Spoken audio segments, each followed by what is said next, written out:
What's kicking, my folks? My name is Taylor Hamlin, and this is History Forge. And I'm going to be going over lesson plans and how to build them because I got all this time now. Because, like many of you, I'm in quarantine. So I'm going to be using this time just to create some videos to help out teachers. Definitely will help out my student teachers, but I do want these to be helpful for everybody. So these next few videos, I'm going to be going over lesson plans, how to design them, and specifically for this video, I'm going to be focusing on standards, how to use them, where to find them, why we use them, all that stuff. So stay tuned.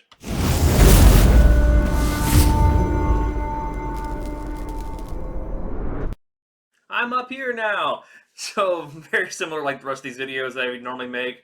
I'll be up here, so don't get distracted by me so much. I'll also be looking back and forth because I have two screens. And again, I'm going to be focusing on lesson plans, like how to build them. And I don't know, I was kind of thinking like eventually I'll actually have like an empty boxes and I'll just like fill them out and show you exactly my process. But for these first few videos, what I would like to do is I would just want to show you just the sections of it, why I think they're important, and hopefully you'll get something out of it. So jumping right into this one is standards. I focus on religion in colonial America. Trying to decide if I want to get into that right now. I don't. I'm going to focus on just the standards and why I picked them. So I basically, whenever I make a lesson, I ask myself, like where am I roughly at my timeline, or am I focusing on a certain theme? In this case, it would have been religion in, early United States history. So this would have been probably a very early on fall semester type of lesson. And I got to pick standards. And just, full disclosure, I got 3 different boxes for standards. The first one is the state standards, and the state I picked was Nebraska because that's the state I teach in now. And then the C3 framework represents the national standards in my mind, and I specifically choose C3 just because I think it's the best. And then I also have a section down here called additional standards, just because sometimes districts or states have special standards. Like when I lived in South Dakota and taught in South Dakota, I used the Oceti Sakowin standards, which were standards that were meant to pay tribute to our Native American students or Native American population and cultures that exist in South Dakota. So I'm going to go over each one and kind of describe why I think each one's important. I'll also give you some resources. As always in these videos, I have resources in the video description, so please check those out. And I'm going to jump into it. So state standards for social studies. As you can see, there's 2 of them. That's how many I think you should probably pick for a lesson like this. Again, just for a little bit of context, these lessons that I create, they're actually made for like 3 different days. So I believe in making these lesson plans that connect 3 different days together because I want there to be some continuity. I want there to be some clear connections to students with whatever topics or themes I'm discussing. So that's why there's 2. Sometimes people would say like, oh, you only need 1, but I'm like, I think 2 for 3 days is pretty good. In the Nebraska, we have these 2 standards here, 8.4.5A and then B. And if you go into here, you'll actually see them.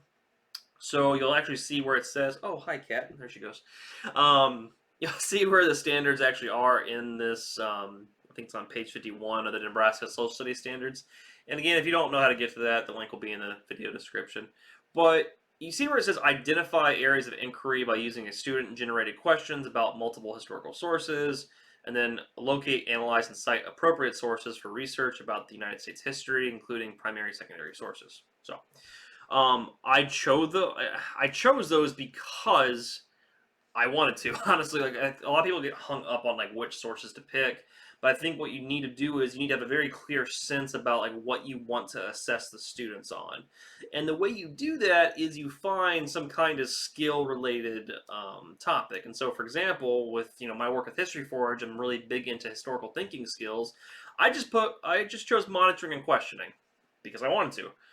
That's exactly how I do it during the school year too. Like there's no set time period when you can do certain skills. Like it might be helpful to do some skills earlier on, but I honestly think that you can be very discretionary with it. So I picked monitoring and questioning, which is a History Forge, skill that we've kind of pulled from a bunch of other sources, but it does connect. Like if you look at the monitoring and questioning skill, it talks about like how readers must consider the validity of sources and generate questions, and how the source can be coupled with other, pieces of information.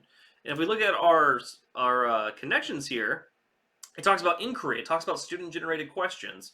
Down here, it talks about locate, analyze, and cite appropriate sources. That's all monitoring and questioning. It's looking for things, asking yourself questions. And then I describe why it connects to colonial religion. I actually, describe why I think it matters. And sometimes you have to do this part last. I think with this lesson, I actually did do that. I knew kind of roughly what standards I wanted to use, but I didn't really know how it was going to connect quite yet until I started making the lesson. So it's kind of like an essay. Don't feel like you have to start with the intro. Like, you might have an idea, but you start working on the body and the conclusion, then you can kind of come back up and tweak. But if you do that, then you're going to have a really solid connection, solid lesson plans that look very impressive to administration. But also, more than that, it just helps organize like what you're doing. Okay, so I feel like that covers the first set of sources. Going down now to the C3 framework. And this is not something that most standards are going to ask you to do. I said standards. Districts. This is not the thing that most districts are going to ask you to do. So really just kind of figure out, like, if you have time to do it, do so, just because these national standards do influence the state ones quite a bit. As you can see, the state standards look very similar to the national standards. That's a very new development. Not every standards looks like this.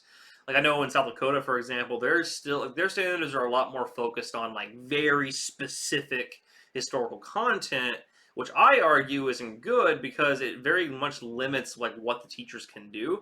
Whereas these standards are a lot more flexible, they're a lot more open, they give teachers a lot more, ability to create lesson plans and resources that are going to be enjoyed by the students. And so, very similar to the state ones, it says like use questions generated about multiple historical sources, yada, yada, yada, and then evaluate the relevance and utility of a historical source. That is monitoring and questioning. Like, again, if we go back to it, if we like look at the different sections of monitoring and questioning on this like left side, that's exactly what we're talking about. Like, we want students to question, to monitor themselves, and just describe the strengths and weaknesses of sources, like whether sources are actually useful or not. Finding their own sources is also important. That all goes into that section, so that's why that connection is there. Oops, there we go. And so we're going to scroll past it. I'm going to kind of finish up here by looking at the additional standards. And I didn't write the name. Oh yeah, it's right here. So the name of these standards is called Oceti Sakowin. And these standards are awesome. It's a very much a way of school districts in South Dakota, and it can be other places too, to try to shine a light onto the culture, the viewpoints, perspectives of the Oceti Sakowin people, because that group has been disenfranchised throughout American, colonial history and national history. So it's a very good way to do that. I very much enjoy them. And again, the standards are very flexible. I don't see these as being a hard thing to do. They are framed in a way that is very much focused on the Oceti Sakowin people. So for example, if we look at this one talks about the oral tradition and how the written accounts of the Oceti Sakowin frequently conflict with the mainstream accounts.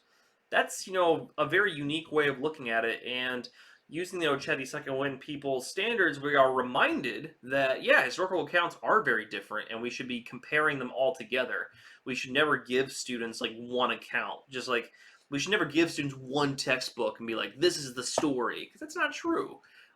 We know that textbooks often are incorrect. We know textbooks often are made with a certain perspective, and that tends to be white, it tends to be male, it tends to be Western in idea. And so we need to show students different perspectives. And that's what this lesson plan is going to do. So if you're interested in that, keep watching these videos, because throughout these videos, I think I'll maybe make 2 more. And I'll show you the rest of that, and like kind of how these standards helped guide me when thinking about like what I wanted to do with colonial religion. All right, so that's it for this first part of this lesson plan. I didn't originally think I was going to do it this way. I was going to like trudge through the entire lesson, but I think doing these like 10-minute videos that focus on specific sections of it will be a lot better. So like today I covered standards, but later I'm going to cover like how do you make compelling questions, how do you do like introduction activities, and we might get in a little bit into like how do we actually start connecting this lesson to some of the bigger skills. And then after that, I think I would do a video on like the actual specific, like how do we assess historical thinking? Not only that though, like how do we scaffold it? Like how do we do like, okay, here's the basic step. Now we're going to keep on going up until like you reach this thing called mastery. So more videos will be to come. I'm going to try to make all these all today. So I'm going to be wearing the same shirt and same get up. So look forward to that. And if you have any, I can't speak right now. If you have any questions, see, you have to enunciate. I would love it if you commented or emailed me. If you're my students, you're more than welcome to even call me or text me. But if you need any help, the point is, please let me know. So take care, guys. Bye.